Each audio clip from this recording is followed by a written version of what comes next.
ginagamit yung multicam namin ay nakakatulong talaga siya sa ano nyo, sa negosyo nyo talaga. Oo naman. Oo talaga. Oo naman. Gusto ko, pag nakakuha ko, andar na kaagad. Diba Ganun talaga. Mas madali talaga. Dapat dito kami nakakuha nito. Tsaka dito, down payment lang, di ba, Nay? Nandiyan na agad ang unit. Kung na yung nakaanuhan namin kayo, sabi ko ba, ganda ng ano, pata. Sana noon pa, puro. Sana noon pa nakita nyo na ang multicam. Norquis sana. Yun, Norquis. Sa mga ganito pa lang, mga ganito materialis na, dindi-dindi na. Makapal talaga.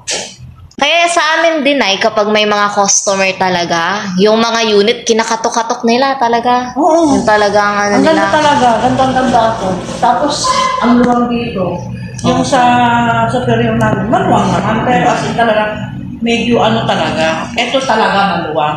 As in, nagaganon kung ay pa ako, nakaganon ako eh. Tsaka manang nakikita mo mga green na multicam na galing sa atin, Nay.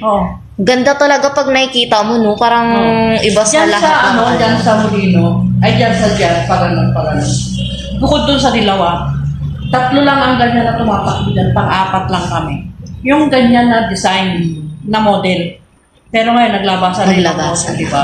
Si Ramon, nakakuha na. Mga gardenia, Nay. Dito rin mga gardenia. Mga bumabiyahe din. Opo, yun. Doon sa papuntang Alabang. Pare-parehas yan kayo. Kulay lang ang Pare-parehas. Ano nyo. Tapos sabi ko, kasi yung anak ko, di ba yung puting multicam namin, pinapaboundary ko sa kanya. 400.